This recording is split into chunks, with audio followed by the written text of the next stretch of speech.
The biggest challenge that you currently have is because of your success.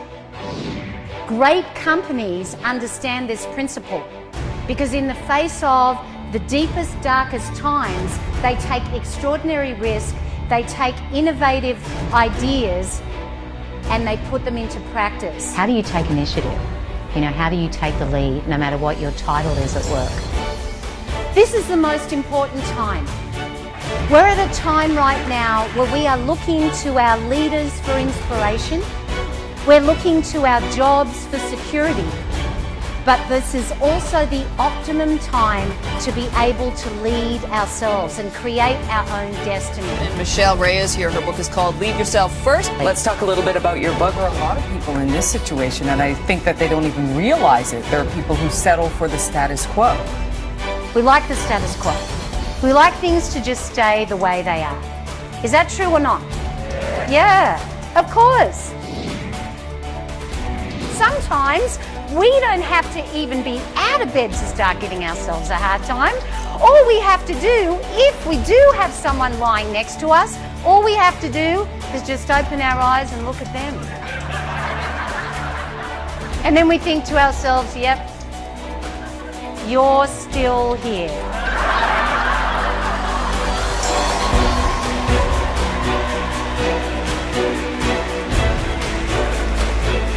Are you all in? Change is about taking a risk. If you don't like where you are, if you don't like what's happening, you can always choose to change it.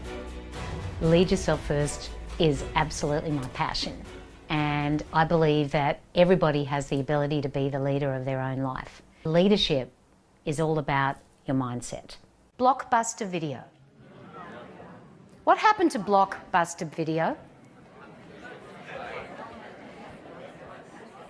What happened to Blockbuster Video is that they didn't change.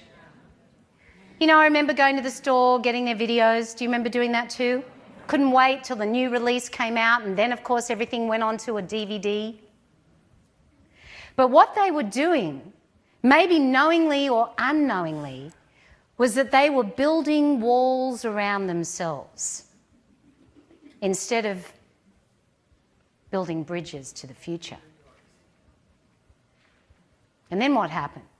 There's an organisation ideally positioned with the new phenomena of the internet to not be thinking ahead. Then comes Netflix, who tore the walls down and capitalised on an opportunity to build bridges to the future. We have a legacy and we have an identity. And when it comes to change, we don't want to lose that identity and that legacy. We're afraid of things that may not even happen. We just think that they will. How many of you can relate to the idea that we manufacture a lot of our own fear? We create a lot of it in our own minds. And the famous poet Anonymous once said, "Many an open mind should be closed for repairs." Taking the lead is taking ownership. It's about taking initiative. It's about taking the responsibility to create change, and that involves taking action.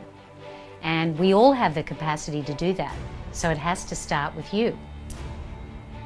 We know that there are so many forces that are outside of our control. And when you're tested in that way, how do we remember to stay focused on what's within our control? And what's 100% within our control is ourselves.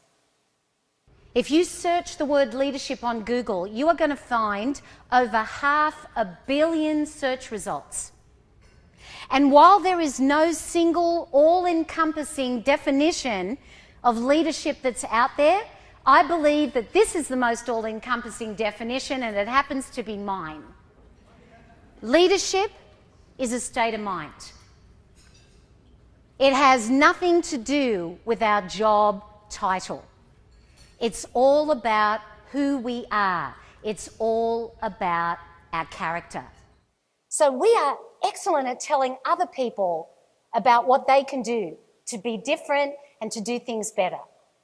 But what I'm more interested in is, what do we tell ourselves?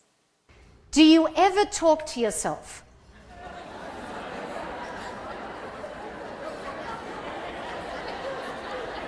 You know what? If you're not sure, you just said, do I talk to myself? I think one of the key things with leaders is that they need to understand the difference between being transactional and transformational. And when people are transactional, they're just going through the motions of getting things done. And that's what managers do. Leaders, on the other hand, are focused on being transformational. You tell me if I'm right about this. We all want to be valued, we all want to be appreciated, and we all want to be understood. And when you look at the world that way, there is no divide. Whether we're talking about culture, whether we're talking about generation, whether we're talking about gender. We all want the same thing. We all want to know that we matter. All non-profit organisations are facing exactly the same challenges as the corporate world. How do we attract people into our organisation? Note that I said, how do we attract people? Not how do we get them in kicking and screaming, but how do we attract them? Deloitte did a survey right across the world to almost 30 different countries, almost 8,000 millennials, asking them what matters to them. And have a look at these results. Isn't that amazing that 75% of them feel that organisations, businesses, are far too focused on their own agenda than they are into helping improve society? This is the millennials. You know, we have our own lens about them, but are we right about them? Here's something else that they said. The main reason that I am going to choose to work for an organisation is because of what that organisation stands for. What is their purpose? Number one driver to the millennials. Are you surprised? Now, is this going to happen overnight? No. It's going to take strategy. It's going to take planning. It's going to take courage. It's going to take conviction to be able to engage people in the process. Ladies and gentlemen, the richness of our lives is not measured by how much money we have, by how much property we own. The richness of our lives is measured by the enduring relationships and the friendships that we form over the course of our life. Nothing means more to us than connection. No matter how high-tech the world becomes, it always will be about people.